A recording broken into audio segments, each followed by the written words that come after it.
네, 오늘은 위기 상황과 출구 전략이라는 제목으로 설교하려고 합니다. 우리 인생은 오늘 바울이 당한 것처럼 굉장히 많은 위기 상황이 있고 누구나 위기를 만납니다. 여러 가지 종류의 위기를 만나는데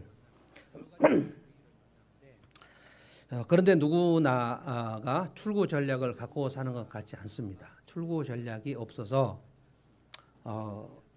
많은 사람들이 내 인생의 길은 여기서 막혔다라고 생각합니다. 내 인생은 여기서 끝이다라고 생각합니다. 저는 계속 여러분들에게 얘기하는데요. 지금 자기 목숨을 끊는 사람들이 우리나라에 정말 많습니다. 내 인생이 여기서 끝이다. 그런데 참 안타까운 것은 뭐냐면 크리스찬들도 자기 목숨을 끊습니다. 우울증을 해결하지 않으시는 분들은 그쪽으로 갈 수밖에 없어요. 그런데 성경을 보면 하나님은 위기 상황에 반드시 출구 전략을 만들어 주십니다. 성경을 모르면 그가 예수 믿는 사람이라 할지라도 나에게는 출구가 없다라고 생각을 해버려요. 그럴 리가 없습니다. 하나님이 만약에 우리 인생에 출구를 마련해 주지 않으시는 분이라면 그분은 전능하신 분도 아니고 우리를 사랑하시는 분도 아니에요. 그런 하나님은 성경에는 없어요. 그런데 성경을 잘 모르니까 교회를 다니고 예수를 믿는다 해도 성경을 모르니까 하나님이 어떤 일을 하시는지를 몰라요. 그래서 목숨을 끊어버린다고요. 목숨을 끊지 않더라도 저는 계속 지금 새로운 분들 상담을 지금 받는데 자해를 시도하는 분들도 나오고 저는 이제 점점 그들의 심리 상태가 점점 안 좋은 분들이 연결되고 있습니다. 그래서 제 마음속에 정말 이 일은 목양도 물론 필요하지만 난 여러분들을 상담 사역을 하고 있기 때문에 여러분의 목양을 게을리할 생각이 조금도 없습니다. 그런데 하늘목교회 성도들은 제가 지금 알기로 목숨을 끊으려는 시도를 하거나 또는 자해를 하거나 부부가 불화가 돼서 이혼 직전에 있거나 이런 위기 상황 속에 이런 정도의 위기 상황 속에 있지 않아요. 그런데 이 교회를 바깥을 넘어가서 저에게 이제 호소를 하는 분들을 보면 정말 엄청난 위기 상황들에 노출되어 있는 분들이 있어요. 어떻게 해서 저하고 연결됐는지 그 경로는 정말 신기할 정도인데 저는 그래서 오늘 여러분들은 이런 극단적 선택을 하려고 생각하는 분이 전혀 아니지만 또 크고 작은 위기 상황이 우리에게 오기 때문에 하나님께서 오늘 위기 상황에 처한 바울에게 어떠한 출구 전략을 세워주셨는지 그리고 바울에게만 그렇게 편애를 하시는 게 아니고 하나님은 당신의 종들에게 당신의 백성들에게 엄청난 출구 전략을 마련하여 주십니다. 그래서 하나님을 믿는다면 그 하나님이 우리의 출구가 되신다고 저는 믿습니다. 오늘 이제 설교 끝나고 마지막 우리 찬송 585장 이거 부를 때 내주는 강한 성이요 방패와 병기 되시니 제가 이 설교를 준비하면서 계속 마음속에 그래 내주는 강한 성이요 방패와 병기 되시니 이거 16세기 종교개혁을 성공했던 마틴 루터 이거 조금만 올려주시겠어요? 아직 제가 목소리가 온전치 않습니다. 마틴 루터가 종교개혁을 시도할 때 사실은 종교개혁을 하려고 개신교를 만들려고 한 생각이 조금도 없었습니다. 마틴 루터는 로마 카톨릭 사제예요. 그런데 성경을 읽어보면서 라틴어로만 성경이 돼서 평신도들은 성경을 읽지 못하고 있고 자기는 이제 라틴어 교육을 받아서 성경 읽어봤을 때 지금 교회가 가르치는 것이 성경은 너무나 배치된 거예요. 그래서 로마 교황에게 성경에서 가르치는 것과 우리가 교회에서 성도들을 가르치는 것이 너무 다르니 이것을 한번 토론을 해보자. 우리는 성경대로 너무 안 가르치고 있다. 근데 로마 교회는 제가 이제 생명의 삶이나 이럴 때 말씀을 드리지만 로마 교회, 로마 가톨릭 교회, 지금 성당 이분들은 그 최종적 권위가 성경에 있지 않습니다. 성경보다 교회 회의가 훨씬 위에 있습니다. 그래서 성경에 근거하여 안 가르쳐도 교회는 아무 문제가 없어요. 근데 마틴 루터는 그렇게 생각하지 않았고 성경에 가르친 대로 우리가 교회에서 가르쳐야 되는 거 아니냐. 이것 때문에 성경에 근거하여 신앙생활을 하자. 이게 개신교고 교회에서 정하면 그대로 따르자. 이게 로마 가톨릭입니다. 그래서 로마 가톨릭 교인들을 우리가 직접 만나서 얘기해 보면 한 가지 특징이 성경에 대해서 정말 많이 모릅니다. 그런데 이제 제가 개신교 성도들을 만나도 놀라운 거는 성경에 대해서 정말 몰라요. 그러면 개신교는 성경에 근거해 신앙생활을 하겠다는 무리들인데 그 개신교의 성경을 모르면 로마 가톨릭 교회하고 다른 게 뭐가 있습니까? 이것을 로마 가톨릭에서 성도들을 빼내와야 되겠다. 이 구출을 해야 되겠다고 생각한 마틴 루터가 정말 죽을 목숨을 다해서 자기가 얼마나 많은 생명의 위협을 받았는지 몰라요. 그럼에도 불구하고 하나님께서 마틴 루터를 로마 교황으로부터 교황의 군대로부터 보호해 주십니다. 놀랍게도 로마 교황에게 적대감을 가진 그때 당시에 유럽의 제후들, 왕이 아니고 여러 각성의 제후들, 그 제후들이 로마 교황청이 너무 썩은 것을 보고 반발하는 사람들이 많았는데 이 독일의 제후들이 군대로 루터를 보호해 줍니다.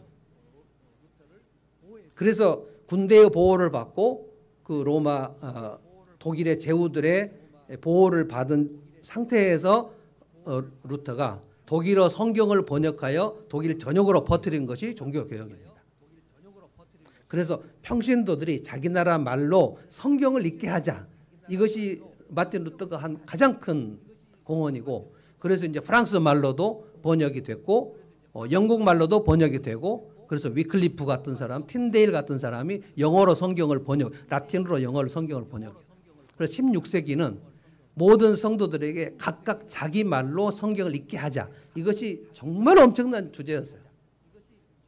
지금 우리가 우리말로 성경을 갖고 있다는 것, 갖고 있는데도 불구하고 읽을 것인가 말 것인가. 그런데 중세에 있는 성도들은 자기 나라 말로 성경을 읽을 수 없었어요.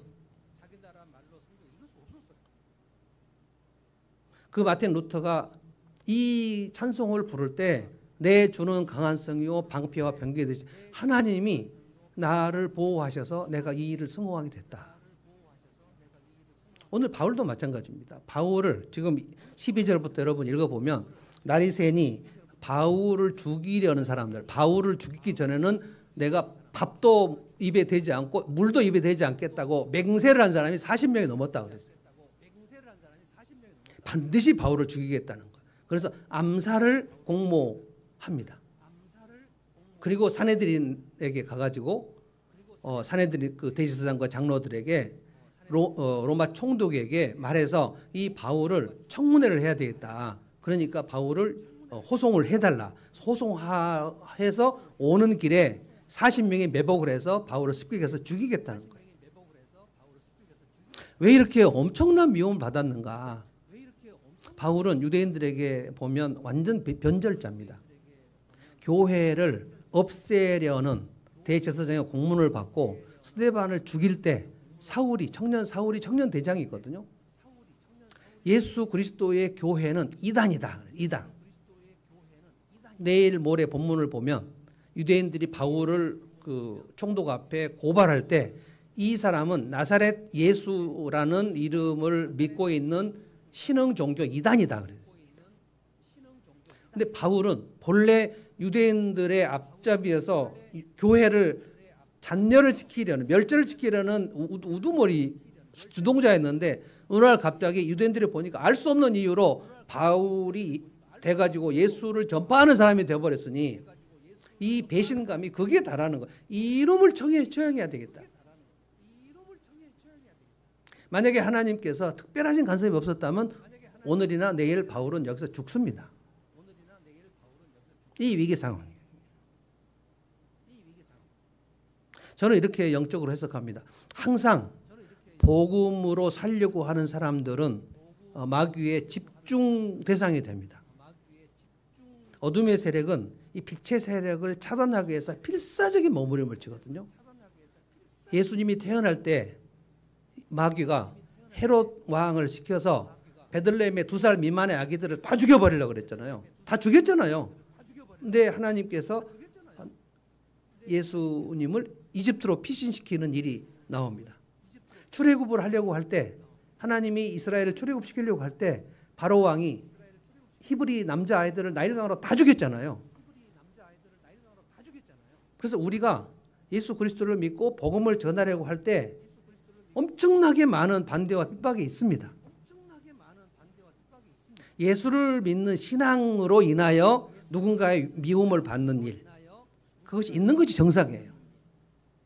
내가 예수 믿는 신앙을 가지고 있는데 내가 예수를 믿는 일로 인하여 아무도 나를 건드리지 않는다. 그렇다면 내가 굉장히 마일드하게 지금 세상의 눈치를 보면서 신앙생활 한다는 것을 의미하는 겁니다. 그래서 바울이 이런 얘기를 했어요. 우리가 하나님의 나라 들어가려면 많은 환난을 겪는 것이 필수적이다. 그리고 바울은 예루살렘에 갈 때 내가 체포된다는 사실을 알고 있었어요. 근데 하나님께서 어떠한 이렇게 그 피할 길을 주시는가, 놀라운 출구 전략이 있고, 제가 오늘 여러분에 설교하려고 하는 것은 그것이 바울에게만 그런 출구 전략을 주신다는 것이 아니에요. 바울에게 이러한 출구 전략을 주셨는데 너희들에게도 환난 날에 나는 이렇게 너희들을 출구 전략을 세워서 너희들을 빠져나오게 했고 이제도 하고 앞으로도 이렇게 하실 것이다. 그래서 이제 그 고린도전서 10장 13절 성도는 시험 당할 즈음에 길이 없다고 생각하지 말고 이 환난 당하고 시험 당할 즈음에 하나님은 반드시 피할 길을 주신다는 것을 믿어라. 그 피할 길을 통하여 그 시련을 능히 견디게 하신다. 그 피할 길이 영어로 뭐냐면 way out, 비상구입니다. 비상구. 그래서 환난이 있으면 하나님은 반드시 피할 길을 주신다. 이것을 믿는 사람은 성경에 하나님 아는 거고, 이제는 끝이구나 절망하는 사람은 성경에 하나님을 모르거나 상당히 오랫동안 성경을 안 읽었던 결과입니다. 예전에 그 하나님이 피난처가 되신다는 걸 알았다 할지라도 적어도 한 주, 2주 정도 성경을 안 읽으면 그 믿음은 다 마귀가 갉아먹어 버립니다.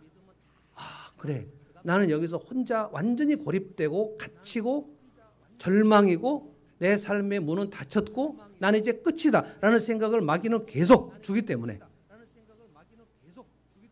그래서 크리스찬들이, 성경을 접하지 않은 크리스찬들은 결국 우울증에 걸릴 때 목숨을 끊어버린단 말이에요. 내 삶에는 여기서 끝이다라 생각합니다. 성경을 보셔야 돼요.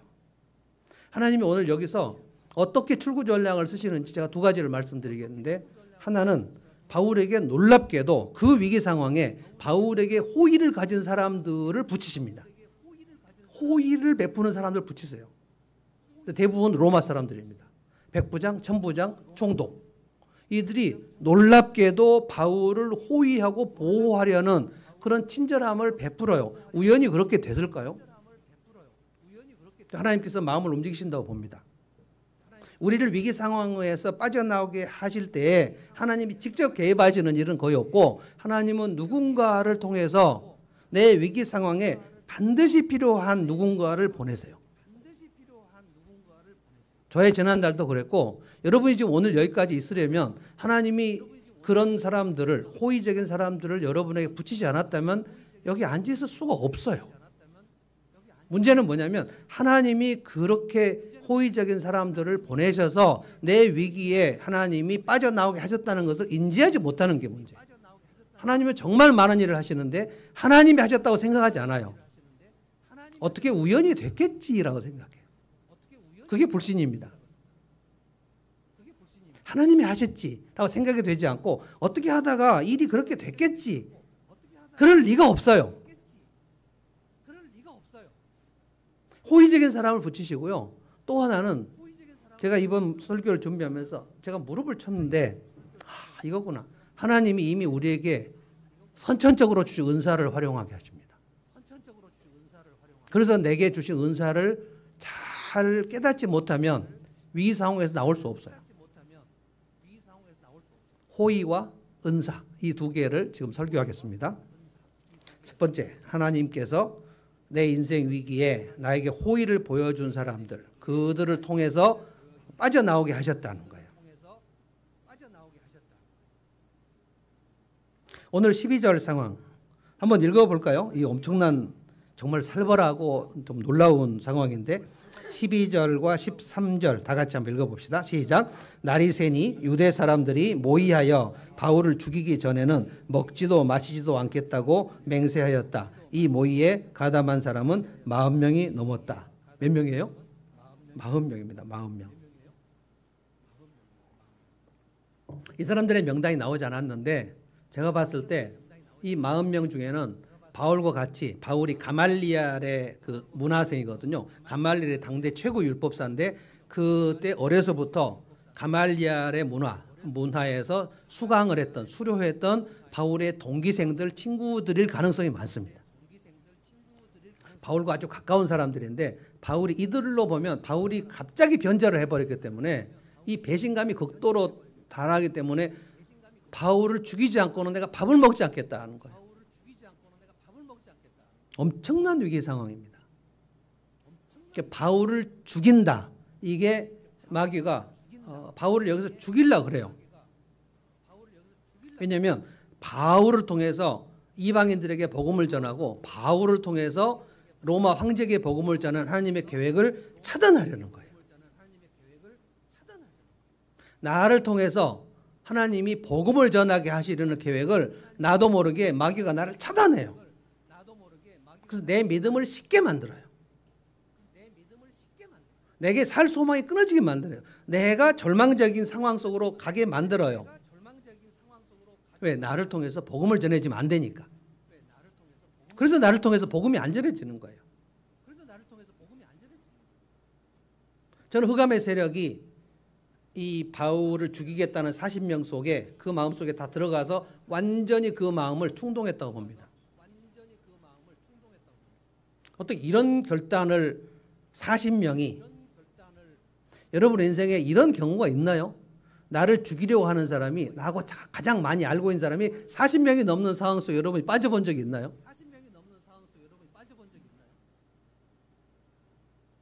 그것도 음모가 진행되고 있습니다.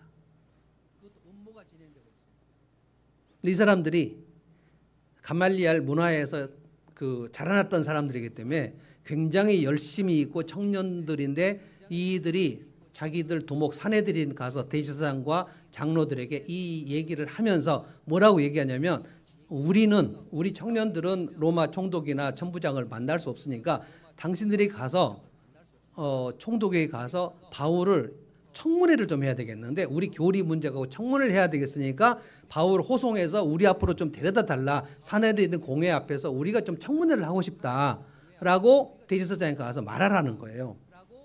그러면 호송하러 오는 길에 우리가 길에 매복했다가 습격해서 바울을 죽이겠다는 거예요.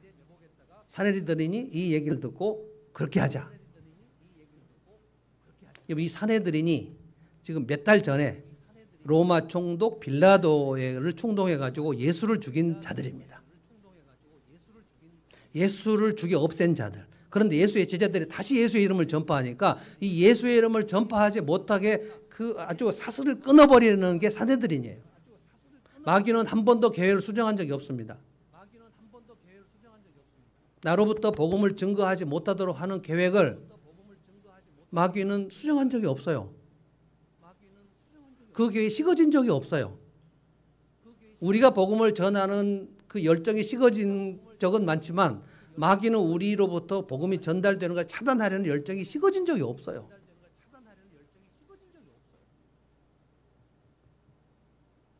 (15절을) 보시면 그 공모 계획이 굉장히 촘촘합니다. 제가 한 번만 읽어보겠습니다.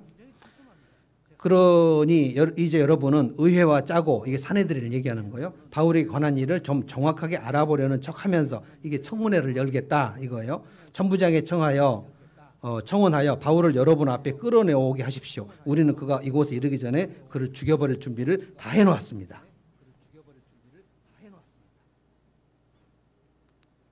오늘 내일 바울은 죽습니다. 그런데 여러분 지금 쭉 묵상을 해오실 것이라고 저는 믿고 기대하는데요. 묵상을 해오지 않으면 이 본문이 이 위기 상황이 잘 전달이 안 됩니다. 여러분 그 넷플릭스 드라마 보다 안 보다 하면 갑자기 16부작인데 갑자기 7번, 8번 보면 뭔 소리인지 모르잖아요. 쭉 이어보지 않습니까? 돌려보고 이어보고. 바울이 그날 저녁에 그 전날 저녁에 주님의 위로를 받아요. 뭐라고 위로를 받았냐면 바울아 네가 예루살렘에서 나를 잘 증언했는데 이제 로마에서도 나를 네가 증언하게 될 것이다. 그러니까 바울은 오늘 죽지 않는다는 사실을 알고 있었어요. 하나님이 어떻게 하시는가를 좀 보자는 거예요. 16절부터 보시면 하나님의 출구 전략이 정말 놀랍게 나옵니다. 바울에게 호의를 가진 사람들이 계속 등장을 하는 거예요. 바울을 죽이려는 사람들과 바울을 살리려는 사람들이 동시에 출두하는 거예요. 16절 보면 바울의 누이의 아들, 갑자기 이 바울의 조카가 어떻게 나타났는지 잘 모르겠어요. 그 전에 마가의 다락방에서 바울의 조카가 예수를 믿고 성령 충만했다 이런 기록이 전혀 없고 갑자기 나타났어요. 바울의 누이의 아들. 그러니까 바울이 누나가 있었다는 사실을 우리는 이제 여기서 알게 되고 누나의 아들, 조카, 생질. 근데 놀랍게 16절을 보십시오. 그런데 바울의 누이의 아들이 이 음모를 듣고 어떻게 이 음모가 바울의 조카에게 전달됐는지 놀랍지 않습니까? 이 음모가 새 나가면 끝이잖아요. 본 회퍼, 우리가 히틀러를 암살하려고 하던 목사 그룹이 있었는데 저 미친 운전사를 이 버스 운전사를 끌어내야 된다. 그래서 본 회퍼가 히틀러 암사단을 조직합니다. 그래서 거사를 하려고 했는데 본 회퍼하고 같이 있어서 동지 한 명이 배신합니다. 두려워가지고 그걸 밀고 해요. 그럼 끝입니다. 음모는 변절자 한 명만 나오면 끝입니다. 그런데 이 40명의 바울 살해 결사대로부터 누군가가 바울의 조카한테 이 얘기를 해준 거예요. 이것이 하나님의 일하심은 굉장히 우연한 방식을 통해서 일어나서 이거를 누가 기적이라고 얘기하겠어요. 근데 생각해 보면 바울을 죽이겠다는 음모를 했는데 바울의 조카한테 이게 어떻게 들어가냐고요. 그 40명이 넘는 사람 중에서 무엇인가 그래 그래도 바울을 죽이면 안 되지 하는 누군가의 마음의 움직임이 있었다고 볼 수밖에 없어요. 하나님이 일하십니다. 그래서 바울의 조카한테 이 사실이 왔고 바울의 조카가 곧바로 감옥 안으로 가서 바울을 만나요. 근데 놀랍게도 이 로마 군인들이 지키고 있는 바울의 지금 감옥, 간수, 그리고 바울을 지키는 책임자 100명을 거느리는 적어도 대대장, 중대장 같은 그런 로마 장교 100부장, 그리고 1000명을 거느리는 천부장, 이 사람들이 바울에 대해서 굉장히 호의를 가져줍니다. 이 100부장이 바울의 조카의 얘기를 바울이 듣고 너 가서 100부장을 만나라. 그래서 죄수가 간수에게 내 조카인데 100부장을 좀 만나게 해주라 라고 하는데 아주 스스럼 없이 만나게 해줍니다. 100부장에게 이 얘기를 하고 이 100부장이 천부장에게 또 얘기를 하고 천부장이 바울의 조카를 오라 그래가지고 조용히 데리고 갔다 그랬어요. 놀랍습니다. 몇 절에 나옵니까? 조용히. 19절에. 천부장이 왜 청년의 손을 잡아요? 굉장히 이상하지 않습니까? 그러니까 하나님께서 이 천부장의 마음에 바울 저 친구가 뭔가 그 유대인들끼리의 무슨 죄는 있지만 로마 제국에 해를 끼칠 만한 죄는 없었다는 사실을 알고 바울이 좀 애매하게 잡힌 것이 아닌가 이런 생각을 하고 있는 거예요. 빌라도도 예수님을 사형할 마음이 없었어요. 그가 무죄라는 사실을 빌라도도 확신하고 있었어요. 그리고 빌라도의 아내가 간밤에 저 의인 때문에 내가 꿈을 많이 꿨는데 저 사람을 해야지 말아달라고 또 요청도 합니다. 은밀하게 와가지고. 그런데 제사장들이 충동을 해가지고 당신이 예수를 십자가에 못 박지 않으면 가이사 로마 황제의 충신이 아니다. 그래서 손을 씻고 그냥 사형해라 라고 얘기를 한 거거든요. 19절 천부장이 청년의 손을 잡고 아무도 없는 데로 데리고 가서 물어보았다. 내게 전할 말이 무엇이냐. 그러니까 바울의 조카가 천부장이 이 사실을 다 얘기를 하는 거예요.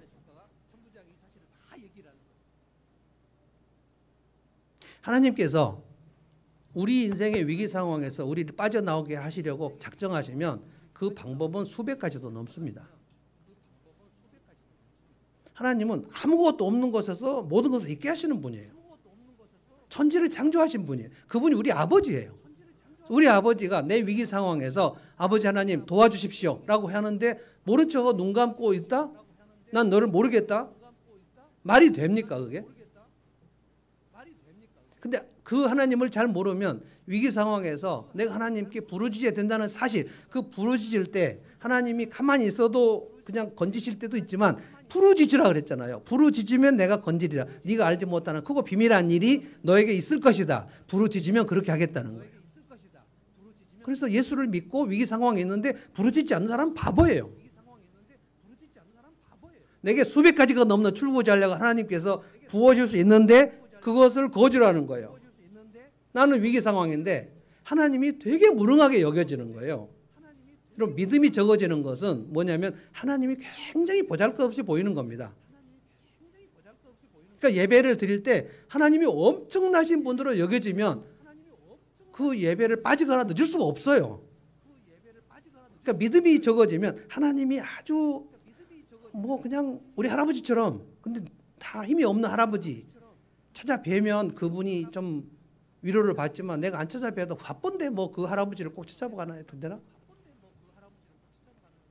그래서 믿음이 그 사람이 강해지고 믿음이 깊어진다는 것은 그가 믿는 하나님이 얼마나 크신가를 점점 알게 되는 거예요. 여러분이 어느 정도 믿음이 커지면 성경에 나오는 하나님의 그 크심을 다 이해할 수 있어요? 어림도 없습니다. 어림도 없어요. 동네 아저씨처럼 생각하시나요? 그러니까 기도를 안 하는 거예요. 뭐 하나님이 내게 무슨 큰 출구 전략을 갖고 계시겠어?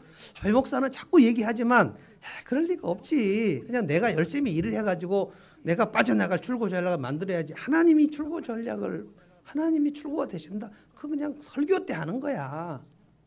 이게 믿음이 없는 거예요. 저는 이 하나님의 출구 전략을 보면서 와, 하나님은 진짜 엄청나게 많은 일들을 하시면서 바울을 살리려고 하는 그런 사람들을, 바울하고 아무 관계가 없는 사람들, 로마 사람들, 백부장, 천부장, 그리고 내일 본문을 읽어보시면 로마 그 총독 벨릭스가 굉장히 바울에게 호의를 가집니다. 그리고 구금을 시키고 가이사랴 총독부에 호송된 그 바울을 이 사람을 돌봐주고 이 사람을 면회 오는 사람을 한 사람도 막지 말라고 로마 총독 벨릭스가 군사들에게 명령을 내립니다. 우연히 그렇게 되는 게 아니에요. 바울을 살려야 된다는 하나님의 계획이 있는 겁니다. 왜냐? 예루살렘에서 바울이 오늘 여기서 매복된 상태에서 죽어버리면 안 돼요. 하나님은 바울을 로마 황제에게 복음을 전하는 계획을 갖고 계시기 때문에 바울은 여기서 죽을 수가 없습니다. 그럼 하나님 일을 하셔야 되잖아요. 이스라엘 백성들이 70년 포로로 바벨론 사로잡혀 있었습니다. 그런데 하나님이 바벨론에서 본국으로 돌아오게 하시겠다는 계획을 하셨죠. 그러면 어떻게 해요? 바벨론을 멸망시켜야 되잖아요. 바벨론이 힘이 없어야 돼요. 그래서 바벨론을 멸망한 겁니다. 그래서 페르시아가 바벨론을 멸망시킨 거예요. 그래서 페르시아 왕 고레스의 입으로 너희 예루살렘 포로들은 다 돌아가라 라고 얘기한 거예요.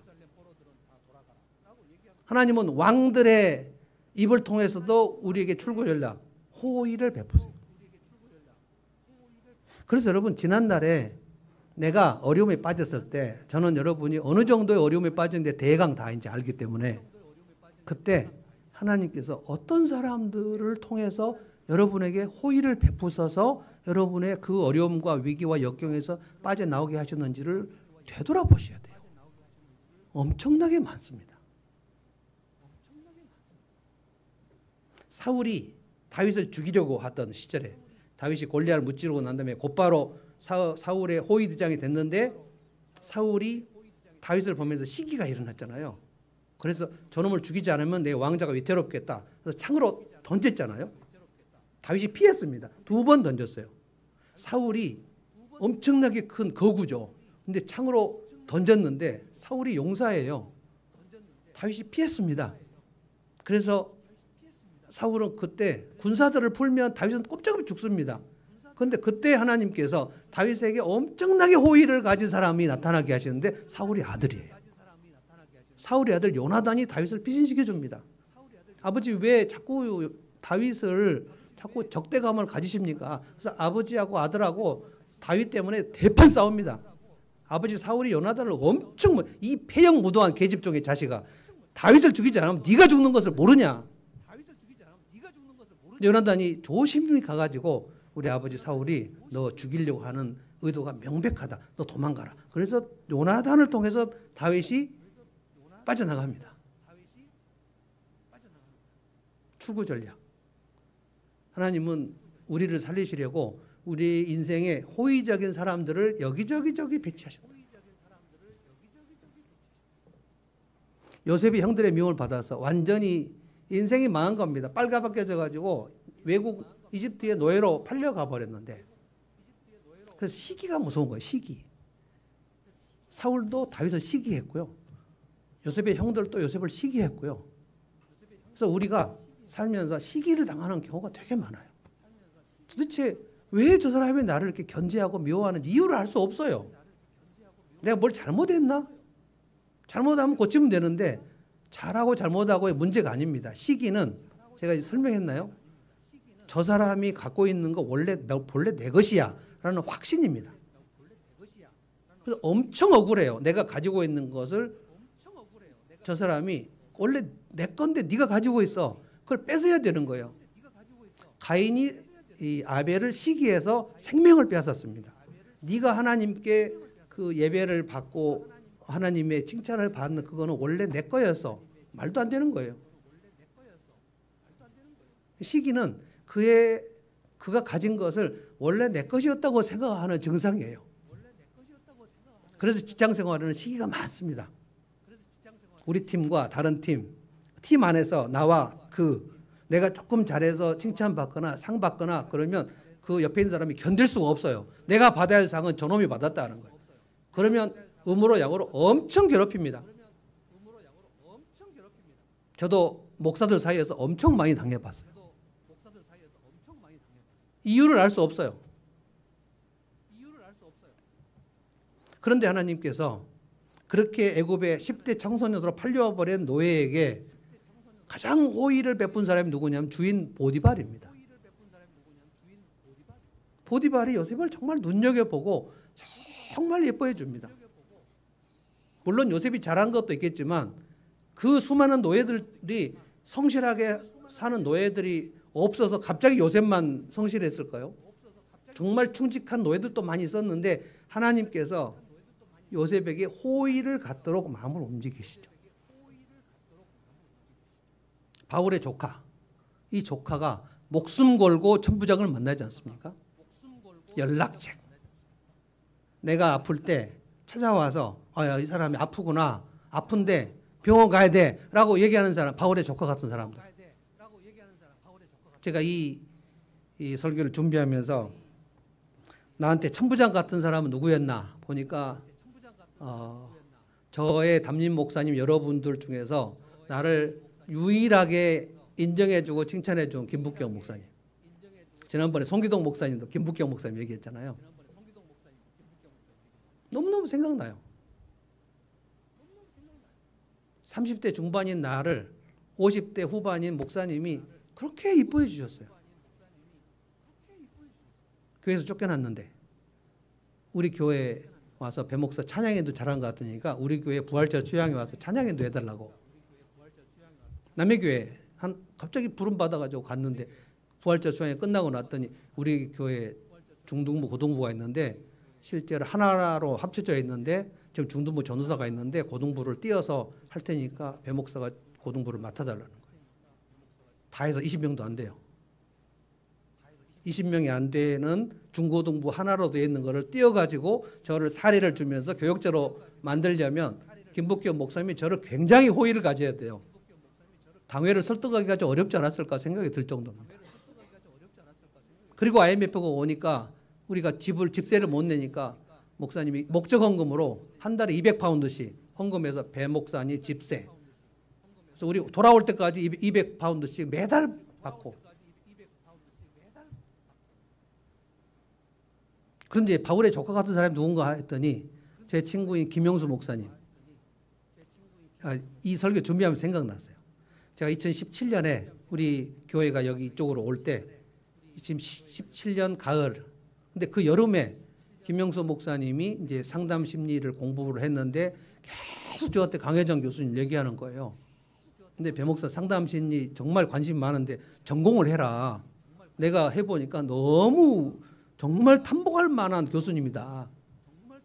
나는 이제 학위는 안 한다. 나 질렸다. 나는 영국에서 하고 막 학위 안 하고 그냥 난 책 열심히 읽는다. 그랬더니 막 찾아와서 도시락 싸갖고 와서 막 저를 설득했어요.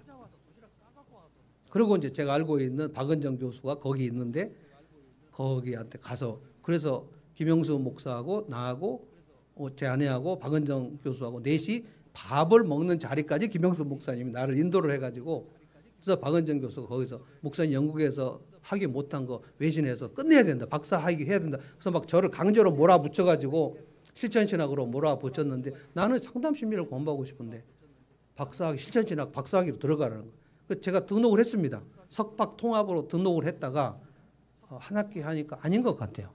나 이거 싫다. 나 상담심리로 전과하겠다. 전과해가지고 공부를 했는데 그동안에 제가 40살 때부터 상담을 했던 그 모든 실제들이 쫙 구슬이 서말로 꿰지면서 이거였구나. 근데 그때 심부름했던 분이 김영수 목사님이에요. 왜 그렇게 집요하게 나를 설득했는지 하나님께서 그렇게 하신 것이 아닌가. 저는 최근에 어른 돼갖고 제일 잘한 것이 상담심리 전공 공부한 겁니다. 그분이 나를 막 끌고 다니면서 얘기를 한 거예요.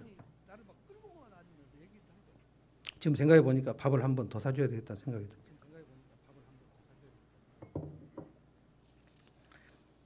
다니엘 생각나시죠? 다니엘 70년 포로로 돌아갈 수 있는데 안 돌아가고 80이 넘은 재상인데 그 메데 바사에서 또 시기를 받아가지고 사자굴에 들어가지 않습니까? 들어갈 때 그때 왕이 다리오 왕이에요. 다리오 왕이 다니엘을 얼마나 예뻐했는지 몰라요. 사자굴에 들어간 그 다음 날 새벽 일찍 다리오 왕이 가서 사자굴에 들어가서 혹시 살았냐 다니엘아. 그런데 다니엘이 왕이시여 제가 살아있습니다. 너무 기뻐해요. 다니엘이 이게 금령에 저촉돼가지고 다리우스가 다니엘을 사자굴에 넣는 것에 그 다니엘의 정적들에게 속아가지고 근데 다니엘이 살아있는 것을 보면서 너무너무 기뻐하면서 다니엘의 정적들을 다 사자굴에 다 죽여버립니다. 여러분 다리오 왕은 페르시아 왕이에요. 하나님을 섬기지 않는 왕이에요. 보디발은 이집트의 왕의 경호실장이에요. 요나단은 다윗에게 생각하면 이 왕의 결정적 라이벌이에요. 근데 이들을 하나님이 하나님의 종들을 위해서 호의를 갖게 하시는 것을 보십시오. 어마어마합니다.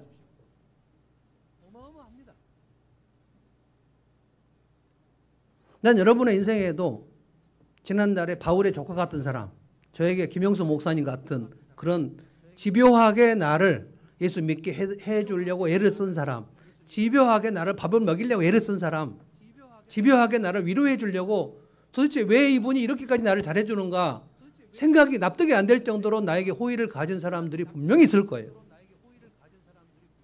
하나님의 출구 전략입니다. 그때 그런 사람들이 없었다면 여러분은 거기서 헤어나올 수가 없어요. 버림받은 그 쓰라림이 내가 혼자다. 저는 우리 개척 가정교회 목사님들, 사모님들에게도 늘 얘기한 혼자가 아니다. 혼자라고 생각되면 좌절돼 버려요. 그래서 공동체가 굉장히 중요합니다. 우리가 혼자가 아니야.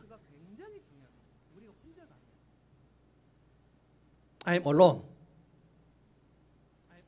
Home alone. 뭐예요? 나 홀로 집에. 걔는 이제 크리스마스 때 뭐 너무 재밌게 있는 홈 allone이지만 보통 인간이 가장 쓰라린 것이 뭐냐면 세상에 나 혼자밖에 없네. 아무도 없네. 아무도 없다고 여겨지는 그 시간이 목숨을 끊는 시간이에요. 그런데 여러분이 지금까지 살아있으려면 여러분 인생에 아무도 없지 않았을 거예요.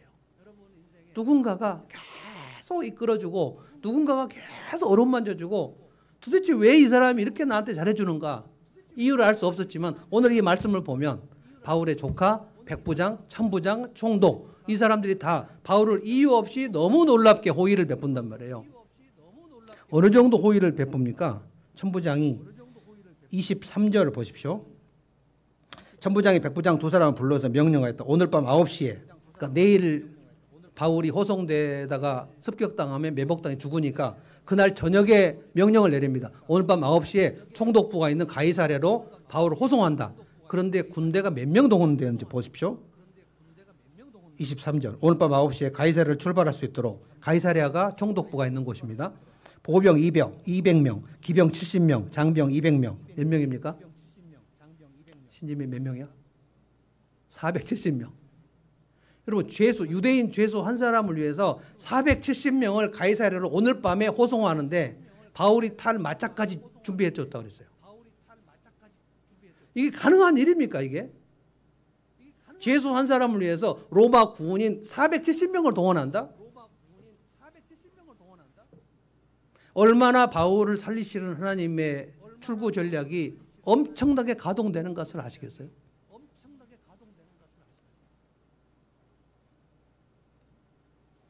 이 출구 전략으로 바울이 그날 밤에 예루살렘에서 가이사랴로 470명의 호의를 받고 갑니다. 아무도 건드릴 수 없어요. 이 사람들이 여러분의 인생에 있었단 말이에요. 난 이 생각을 하면서 그래 하나님은 우리의 피난처시다. 환난 날이 산성이시다. 나에게 따뜻한 마음을 가진 사람들을 이렇게 붙여주셨구나. IMF 때 진짜 우리 먹을 거 없었을 때 우리 런던 한인교 어떤 집사님이 익명으로 배 목사님네 2주에 한 번씩 생선 바구니에 가득 넣어서 배달해 달라고. 그래서 2주에 한 번씩 각종 진귀한 생선이 우리 집에 인편도로 배달됐어요. 그래서 우리 집에는 빵, 우유, 감자 그리고 많은 생선. 고기 없고 생선. 그래서 2주마다 금요일 저녁에 꼭 내가 아는 선교사님이 배 목사 생선 왔나? 오라고. 우리가 먹기에 너무 많아요. 그분이 누군지 알 것 같기도 하고 모를 것 같기도 해요. 하나님이 보내신 사람들입니다. 이렇게 기가 막힌 출구 전략을 하나님은 여러분과 저의 삶에 그동안 엄청나게 많이 하셨어요. 하나님이 나에게 좀 박하시다고요?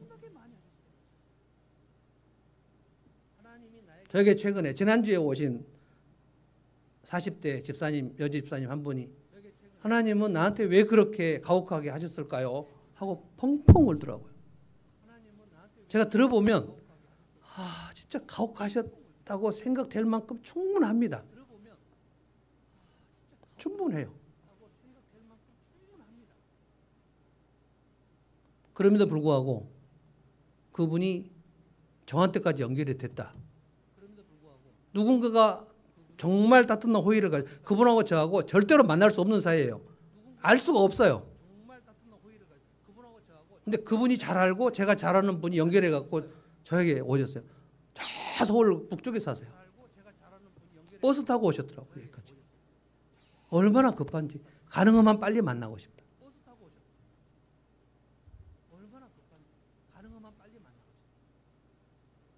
제 마음속에 저분 살려주고 싶다.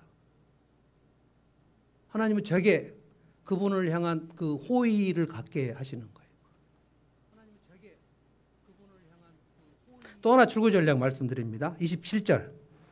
저는 이 말씀 제가 묵상하고 야, 이거 꼭 우리 성도들에게 알려주고 싶다.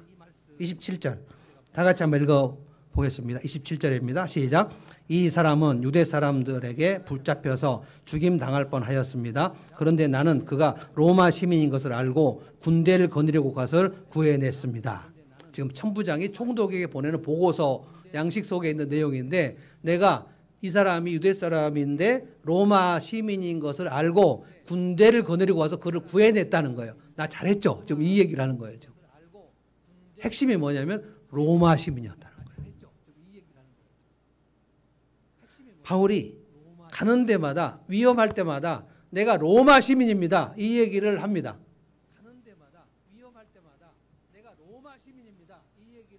바울은 유대인인데 태어나면서부터 로마 시민이에요. 이게 얼마나 중요했는지 22장으로 잠깐만 가보면 22장에 백부장의 그 신문을 받을 때 그리고 천부장하고 대화를 할 때 바울이 이거를 얘기해요. 잠깐 갔다 오겠습니다. 22장 25절 제가 쭉 한번 읽겠습니다. 그들이 채찍질을 하려고 바울을 눕혔을 때 바울은 거기에 서 있는 백부장에게 로마 시민을 유죄 판결로 내리지 않고 매질하는 법 어디 있어? 하고 말하였다. 백부장이 이 말을 듣고 천부장에 가서 어떻게 하시렵니까? 이 사람이 로마 시민입니다. 하고 알렸다. 그러자 천부장이 바울에게 와서 내게 말하시오. 당신이 로마 시민이요? 하고 물었다. 바울이 그렇다고 대답하니 천부장은 나는 돈을 많이 들여서 이 시민권 얻었어. 하고 말하였다. 바울은 난 나면서부터입니다. 하고 말하였다. 그러자 바울은 신문하려고 하던 사람들이 물러갔다. 천부장도 바울이 로마 시민이라는 사실을 알고는 그를 결박해온 일로 두려워하였다. 핵심이 뭡니까? 로마 시민. 바울이 태어나면서부터 로마 시민이었어요. 유대인인데 로마 시민권을 확보하려면 바울의 그 출신 배경이 요즘으로 말하면 금수저예요. 금수저. 그리고 가말리엘의 문화에 들어간다. 그럼 요즘으로 말하면 하버드 총장 밑으로 들어갔다는 뜻입니다. 어마어마한 집안입니다. 그런데 바울이 그 가말리알 문화에서 내가 최고 율법사가 되겠다고 생각할 때 이 로마 시민권이 무엇인지를 알지 못했어요. 태어나면서부터 로마 시민이었으니까 그냥 그런가 보다 하고 그랬는데 저는 이 본문을 묵상하면서 바울이 가는 데마다 로마 시민인 것을 밝힘으로써 그가 위기 상황에 벗어난다는 사실. 왜냐하면 내가 로마 황제에게 복음을 전하려면 이 로마 시민권을 활용하는 것이 굉장히 중요하겠다. 이것을 언제 생각했을까? 이거는 바울이 다메섹 도상에서 예수님을 만나고 예수님께서 뭐라고 그랬죠? 내가 너를 이방인의 사도로 보낼 것인데 너는 특별히 임금들과 왕들에게 복음을 전하기 위해서 택한 나의 그릇이다. 내가 왕들에게 복음을 전하는 사명을 받았는데 그 황제에게 복음을 전할 사명을 받았는데 그러면 이 방법을 위해서 하나님 그래서 내가 태어나면서부터 로마 시민이었구나. 이 바울이 자기에게 주신 하나님의 은사에 대해서 자각하는 시간이 있었다고 봅니다. 이게 여러분에게 필요합니다. 당시의 로마 시민권은 지금 미국 시민권하고 비교가 안 됩니다. 전 세계를 통치하는 로마 1등 시민권이에요. 어디든지 갈 수 있어요. 로마 시민이라고 얘기하면 그 유죄 판결을 하지 않고는 매를 때릴 수 없어요. 그리고 로마 시민의 가장 큰 특권이 뭐냐면 자기가 억울하면 황제에게 직접 항소할 수 있어요. 이겁니다. 예수 그리스도의 사도로 부름을 받은 다음에 바울이 나를 하나님께서 태어나면서부터 로마 시민권을 주신 이유가 무엇이었을까? 로마 황제에게 복음을 전하기 위해서 내가 로마 황제에게 직접 항소하면 되겠구나. 그래서 예루살렘으로 체포돼야 되고 간 겁니다. 근데 그것도 모르는 사람들이 예루살렘 가면 당신 체포되니까 절대 가지 말라고 얘기했죠. 성경을 잘 모르는 채로 어떤 꿈과 환상과 계시를 많이 보는 사람은 매우 위험합니다. 그래서 바울이 도로에 갔을 때도 사람들이 성령의 감동이다 그러면서 예루살렘 올라가지 말라 그랬고 가이사랴로 내려갔는데 빌립 집사 그 딸들 4명 그리고 예루살렘에서 온 아가보가 막 바울이 허리띠를 징징 자기 몸에 감으면서 당신 여기 예루살렘 가면 이렇게 결박되니까 절대로 가지 말라고 얘기를 모두 다 그랬어요. 여기 사도행전에서 누가가 우리가 바울을 결사적으로 막았다라는 표현이 있습니다. 그런데 바울이 나는 예루살렘에 가서 체포되고 결박되는 것이 주님의 뜻이라는 얘기를 나는 주님께 들었다. 더 이상 울지 말라. 나는 내 생명과 안전이 목표가 아니다. 그러니까 내가 로마 시민이라는 것을 얘기할 때 나의 안전을 위해서 얘기한 게 아닙니다. 로마 황제에게 복음을 전하려는 하나님의 뜻을 순종하는데 이걸 활용한 거예요. 저는 이게 하나님의 출구 전략이었다고 봅니다. 왜냐하면 이 로마 시민권이라고 얘기했을 때 천부장이 뭐라고 얘기했죠? 물어보지도 않은 말을 나는 돈을 많이 들여서 로마 시민권 얻었는데 그러니까 바울이 난 태어나면서부터다. 그러니까 천부장이 깨갱하는 거예요. 이거를 바울이 활용합니다.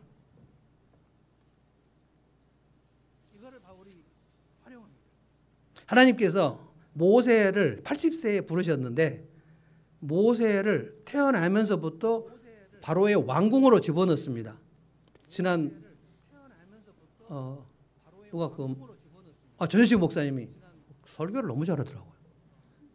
옛날에는 이상한 얘기 많이 하고 그랬는데 그 자기 최계원 사모 신발을 갖고 오면서 여러분 이게 뭡니까? 이게 헌신입니다. 뭐 이런 소리 하고 그랬거든요. 아무도 안 오는데요. 저는 그런 설교를 전현식 목사한테 들을 때마다 큰일 났다. 헌신을 저렇게 설교하다니. 그런데 지난번에 보니까 엄청 많이 성장했어요. 맞아요. 네. 심지어 최성희 집사 남편 김보영 씨가 그때 왔잖아요. 집에 가서 계속 설교 얘기를 했대요. 한 번도 안 졸았다면서. 그러니까 너도 나를 내려놔. 들렸다는 거예요.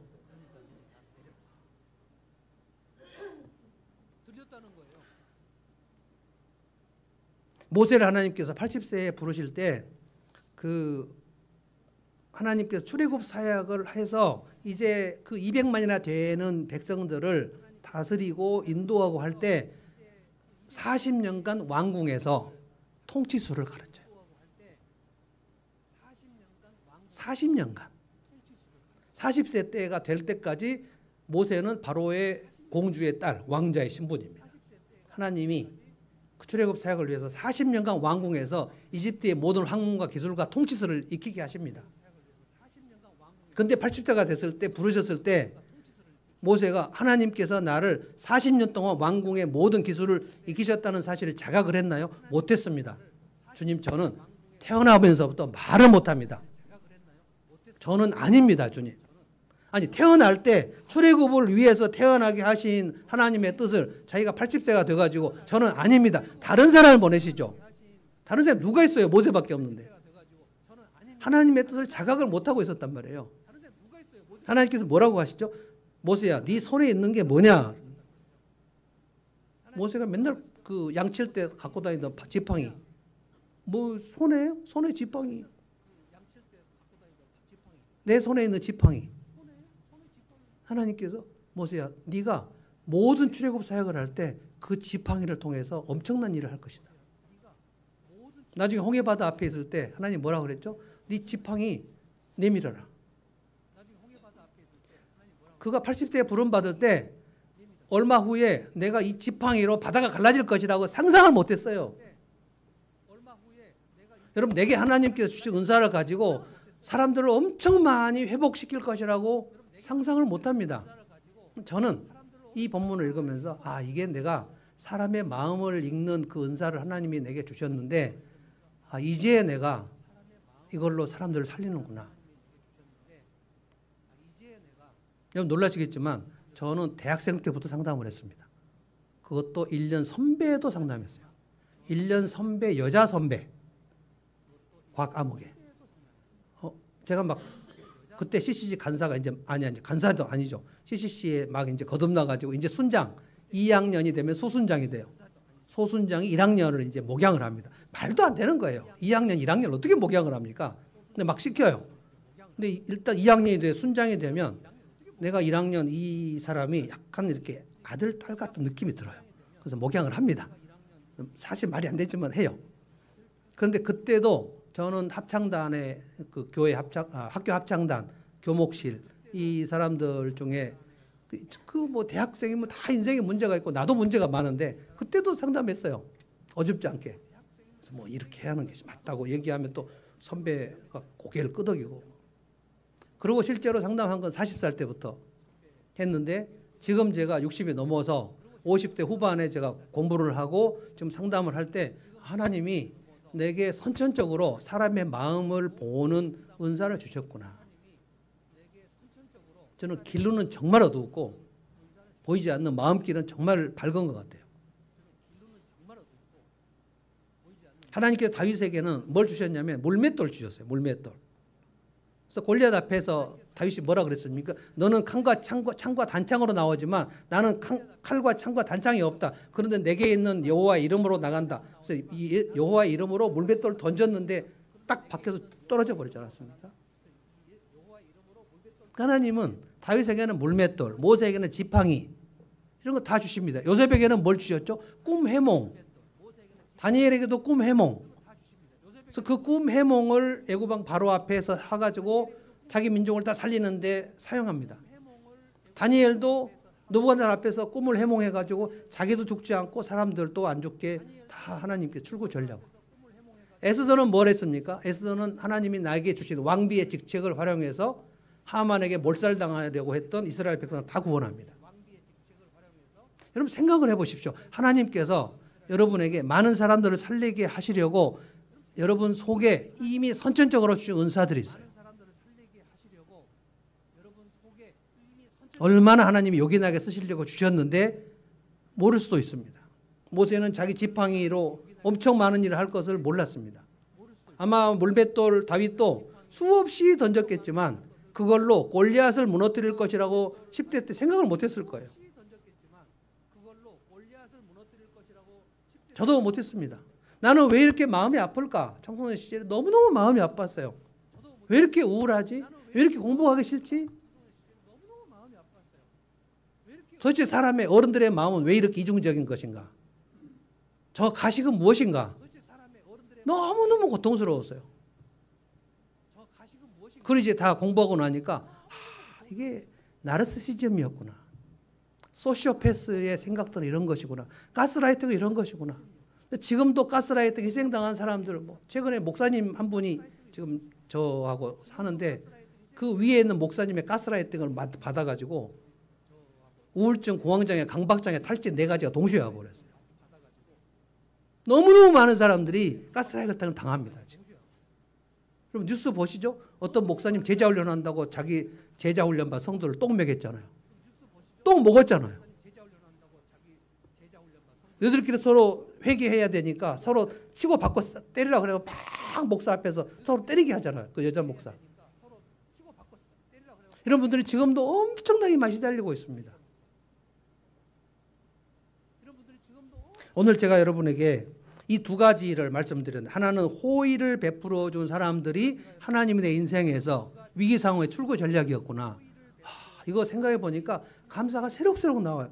이 실명들이 떠오르고 얼굴이 떠오르고 그때 하나님이 피할 길을 이분들을 통해서 주셨구나.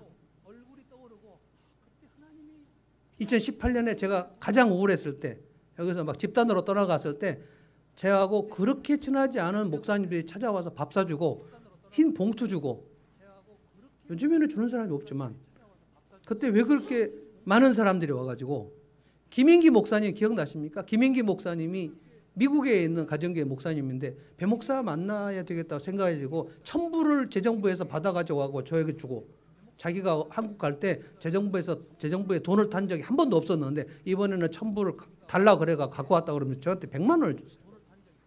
그리고 밥 사주고 하룻밤 여기서 주무시고 여기서 설교하고 얼마나 그때 위로가 됐는지 몰라요.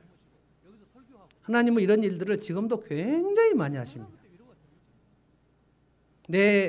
내가 태어날 때 선천적으로 내게 주신 성격이나 내게 주신 은사나 내가 지금 가지고 있는 기술이나 이것을 가지고 주님은 정말 많은 사람들을 살리라고 주신 거예요.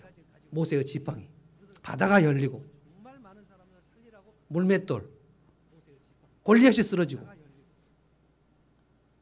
지금도 하나님은 이렇게 일하고 계세요. 하나님은 우리의 인생에 출구가 되는 신을 믿습니다. 이 믿음으로 남은 인생을 여러분의 인생 위기도 탈출하시고 그리고 인생 위기에 갇힌 사람들도 빼내시고 이 일들이 정말 많이 필요합니다. 그래서 마틴 루터 이 찬송을 같이 하려고 합니다. 다 같이 찬송하겠습니다. 585장입니다.